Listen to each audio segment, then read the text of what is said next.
Hello everyone. आज का ये जो वीडियो है, पीएनबी ने जो एफिडेविट सबमिट किए थे 11 अगस्त को, कोर्ट ने जो मांगे थे लास्ट टाइम, उसी के ऊपर जो एफिडेविट सबमिट किए हैं उसी के बारे में एक analysis point wise summary, PNB additional affidavit point wise summary क्या है उसके बारे में डिटेल में आज का वीडियो में हम देखेंगे।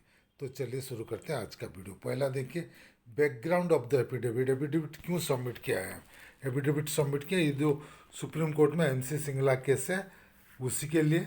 उसमें 22 जुलाई को जज ने ऑर्डर किए थे सबमिट करने के लिए, और the court specifically asked PNB to explain, क्या एक्सप्लेन करने के लिए बोले थे, whether regulation 35(1) of the 1995 pension regulation as amended in 2002 provides pension updation to all bank employees, whether pension should therefore be updated periodically or annually, how dearness allowances DA merger under the 7th to 12th bipartite settlement affects pension। ये main चीज़ें, ये सब चीज़ मांगे थे court ने। उसके बाद PNB ने जो सबमिट किया वो चलिए देखते हैं। PNB men stand on pension updation. PNB says Regulation 35(1) does not provide across the board pension updation। सबके लिए पेंशन अपडेशन प्रोवाइड नहीं करता है 35(1). उनका स्टैंड है। PNB state that pension is govern by the BEPR 1995 regulation 35(1) according to PNB contain a formula for updating basic and additional pension. However, PNB argues that this formula was specifically intended for employees who retired during particular period mentioned in Appendix 1। जो period है उनके लिए खाली था, और वो कौन सा पीरियड था? जो लोग रिटायर किए हैं between 1 January 1986 to 31 October 1987। Therefore, PNB interpretation is that the term pension updation does not mean automatic, periodic or annual revision of pension for every pensioners। के लिए ये नहीं है, उनका कंटेंशन है। In simple term PNB argument is pension updation in regulation 35 is a special formula for recalculating pension for specific categories of retirees and is not a general provision for revising everybody pension whenever salary or serving employees are revised। Her settle में जब service employees का salary revise होगा उस time में pension revision होने का कोई प्रावधान नहीं है। Why was the original updation formula introduced? Pension eligibility was made between 1 January 1986। However actual pension कब से हुआ? 1 नवंबर 1993। एम्प्लॉयज़ हु रिटायर्ड और died between 1st January 1986 and 31st October 1987 needed a method for calculating their pension। उनको क्यों need कर रहे थे? क्योंकि उसका आगे और एक सेटलमेंट हो गया था, उनको आगे का सेटलमेंट में ले जाने के लिए ये करना पड़ा था, उनका पेंशन को अपडेट करना था। Therefore, Appendix 1 provide a special formula। PNB described this as essentially a one-time mechanism for determining pension rather than a mechanism for annual pension revision। PNB बोलता है कि एक टाइम के लिए किया गया था, सबके लिए नहीं। लेकिन हमारा बैंक पेंशनर्स का कंटेंशन है ये हर टाइम में होना था। अपेंडिक्स 1 को हर सेटलमेंट में चेंज करना चाहिए। जो अपेंडिक्स 1 एक बार रहेगा उसको आप चेंज नहीं किए, उसको हर सेटलमेंट में अपेंडिक्स चेंज करके पेंशन अपडेशन होना चाहिए था। उसके बाद 2002 का अमेंडमेंट के बारे में पीएनबी क्या बोल रहे हैं चलिए देखते हैं। 2002 amendment into regulation 35। Appendix 1 was amended in 2002। The amendment deals with certain employees who retired during this specific period. किसके लिए? Workman retired between 1 November 1992 and 31 August 1993 and officers returned between 1 July 1993 and 30 अप्रैल 1994। उसको किस लिए वो बोले? वो बोले कि उनका जो 10th मंथ आता है दो सेटलमेंट के बीच में आता था। पहले क्लरिकल और ऑफिसर्स एक साथ नहीं होता था, थोड़ा डिफरेंस होता था, इसलिए ये दो पीरियड एग्जैक्ट सेम नहीं है जो पीरियड है। तो उनके उसी के अंदर अगर कोई दो सेटलमेंट के बीच में रिटायर करता है आगे कुछ 4-5 महीना उसका रहेगा आगे का सेटलमेंट में, 4-5 महीना रहेगा पीछे का सेटलमेंट में, उसका फिक्सेशन के लिए अमेंडमेंट हुआ है, यही बोल रहा है PNB. It was therefore not intended to introduce general pension operation for all retiree, सबके लिए नहीं है, इसलिए बोल रहे हैं कि इसलिए खाली किया गया था। अगर ये फिक्सेशन के लिए किया गया था, उधर अपडेशन का बात कहाँ से आया? अपडेशन तो मेंशन नहीं होना चाहिए, विल बी की जगह सेल बी हुआ, सेल बी मतलब सबके लिए होना चाहिए था। ये सब हमारा कंटेंशन है। Problem of two different pay settlement. उसके बाद देखिए, pension is generally calculated with reference to the last 10 months में होता है।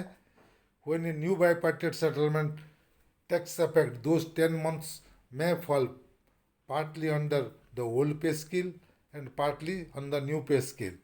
PNB says that 2002 amendment provides method for dealing with this situation. After that amendment, Regulation 35 itself was not further amended for every subsequent settlement. Instead, the Indian Bank Association (IBA) issued guidelines to member bank on how to calculate pension in such cases. 35(1) उसके बाद कभी हुआ नहीं update हुआ नहीं, revision हुआ नहीं, 35 amendment हुआ नहीं 35(1) का, लेकिन हर सेटलमेंट में कैसे फिक्सेशन होगा वो बताया जाता है, दो सेटलमेंट के बीच में अगर कोई रिटायर हुए हैं तो। पीएनबी पोजीशन ऑन डीए-डीआर, उसके बाद ये पेंशन का गया, डीए-डीआर के ऊपर पीएनबी का पोजीशन क्या है? पीएनबी बोल रहे हैं DA is link to the CPI, ये तो करेक्ट है। During every bipartite settlement the bank management and employees union agreed the amount of DA to be merged into basic pay. The revised DA formula, therefore DA merger is part of the negotiated salary settlement. किसके लिए? For working employees. वही settlement में अगर pensioners हैं तो वही settlement में जो पेंशनर्स हैं उनके लिए खाली, अर्लियर सेटलमेंट में जो रिटायर किए उनके लिए ये डीए मर्जर बेसिक के साथ एप्लीकेबल नहीं है। DR for pensioner DA is called dearness relief. DR is revised periodically based on CPI. According to PNB, the DR applicable to a pensioners depend upon the bipartite settlement period in which that pensioners retired.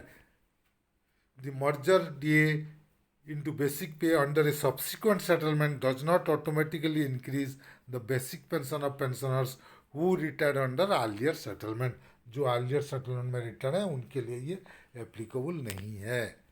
Basic pension versus dearness reliefs. This is an important distinction in the affidavit. Basic pension, according to PNB, once fixed, it remains unchanged throughout the pensioner's life, unless specifically revised under an applicable provision. Dearness reliefs. DR is paid periodically to compensate for inflation. It can increase as CPI increase. The applicable formula depend upon the pensioners retirement settlement period. कब retired है उसी के ऊपर उनका DR depend करता है।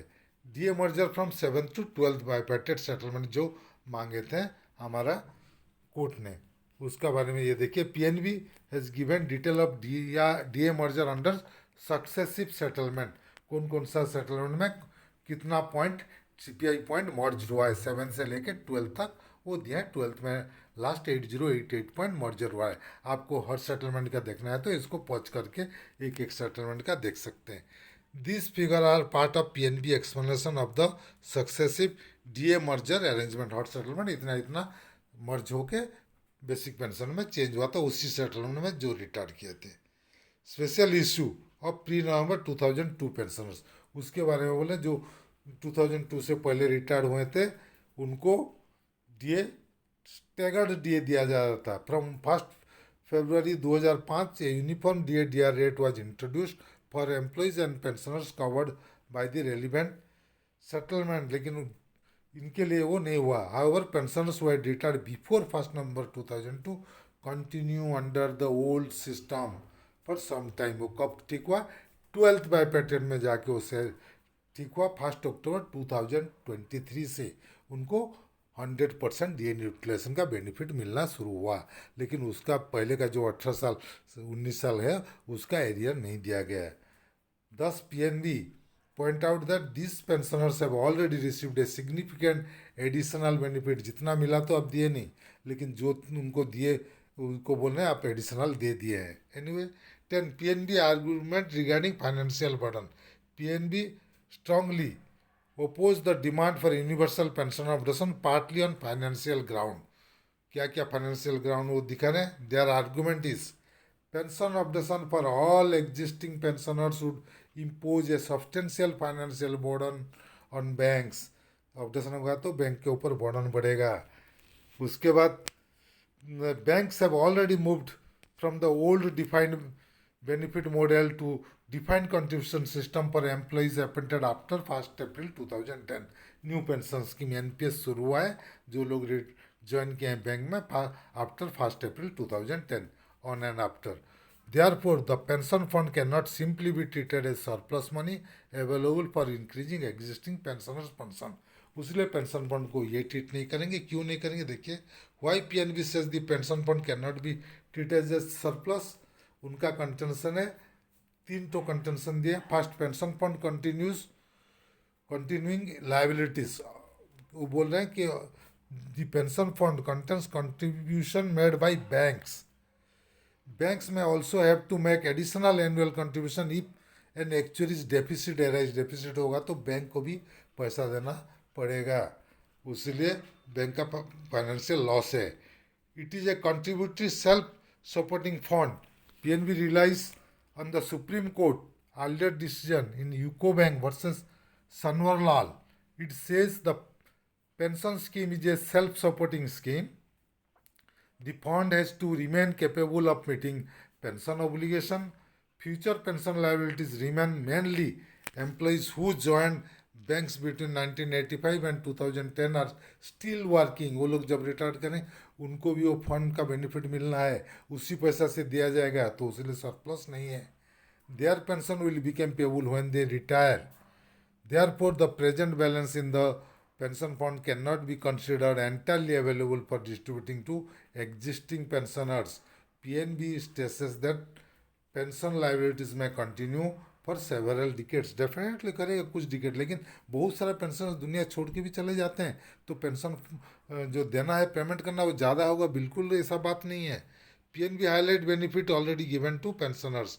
The affidavit point out that pensioners have received several improvement in recent settlement। पहले बोल रहे हैं 2002 वाले को जो 100% डीएनएटलेशन, उसके बाद वो दिखा रहे हैं एक्स ग्रेसिया जो दे रहे हैं फ्रॉम 1 नवंबर 2022। उनके लिए जो एक्सग्रेशन दिए जा रहे हैं वो एक बर्डन है उनके लिए। और उसके बाद एनुअल रिव्यू लिखे, लेकिन एनुअल रिव्यू कभी हुआ नहीं, जब से हुआ है तब तक पड़ा हुआ है। मेडिकल इंश्योरेंस के बाद इधर आना ही नहीं चाहिए, लेकिन उसको भी वो मेंशन किए हैं, क्योंकि स्टाफ वेलफेयर फंड से मेडिकल का जो भी सब्सिडी देना है या प्रीमियम देना है उसी से यूज होना है, लेकिन वो भी नहीं दे रहे हैं। 25% पेंशनर्स के लिए यूज होना चाहिए स्टाफ वेलफेयर फंड से, वो होता ही नहीं है। Improved family pension, family pension जो पहले था 15%, 20% ये सब, उसको यूनिवर्सली सबके लिए 30% कर दिए। वो तो डिमांड था, जेन्युइन था, और वो भी हुआ है 1 अप्रैल 2021 से। सेंट्रल गवर्नमेंट का तो शुरू से वही था। Opportunity to join pension scheme, जो रीजन इसको और एक पेंशन का ऑप्शन दिया, उसी को ये जता रहे हैं इधर। The core conclusion of PNB affidavit क्या है। The central argument can be reduce to 5 point. उनका मेन जो आर्गूमेंट है 5 पॉइंट में रिड्यूस किया जा सकता है। क्या क्या है। Regulation 35(1) is not a general pension obligation provision. The original appendix 1 formula designed for specific categories of retirees and specific period।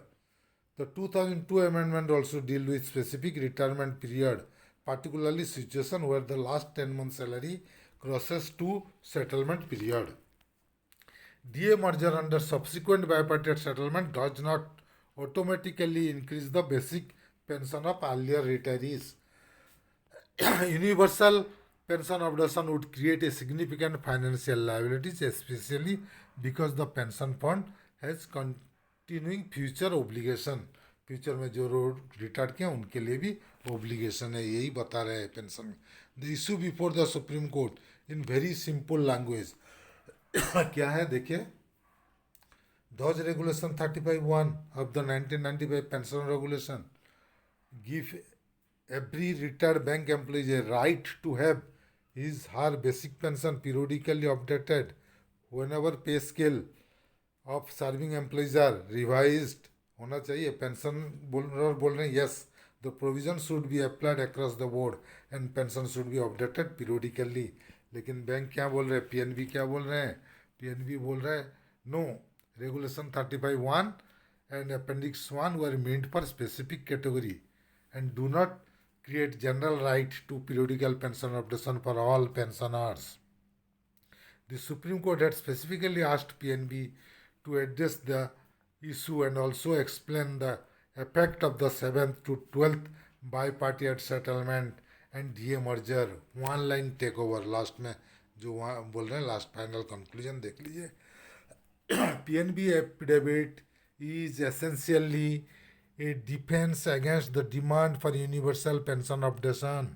It argues that the 1995 regulation never promised such updation. Subsequent DA merger do not automatically revise the basic pension of earlier retirees, and granting such a benefit to all pensioners would create a substantial and continuing financial burden on banks। ये उनका conclusion है। तो हमारा जो advocate है उनको PPR होना है, ये सब पॉइंट को काउंटर करना है, अच्छे से काउंटर कर देंगे तो हम केस जरूर विन कर सकते हैं। Let's hope for the best. ये था आज का वीडियो। अगर हमारा वीडियो आपको पसंद आया तो प्लीज़ इसको लाइक कीजिए, शेयर कीजिए। आपका कुछ मतामत है तो कमेंट सेक्शन में ज़रूर दीजिएगा। और अगर अभी तक हमारे चैनल को सब्सक्राइब नहीं किए हैं तो प्लीज़ सब्सक्राइब कर दीजिएगा, ताकि आगे हम जो भी वीडियो बनाएंगे उसका जानकारी आपको मिलते रहेगा। Team Amiya Kumar Mishra, thank you.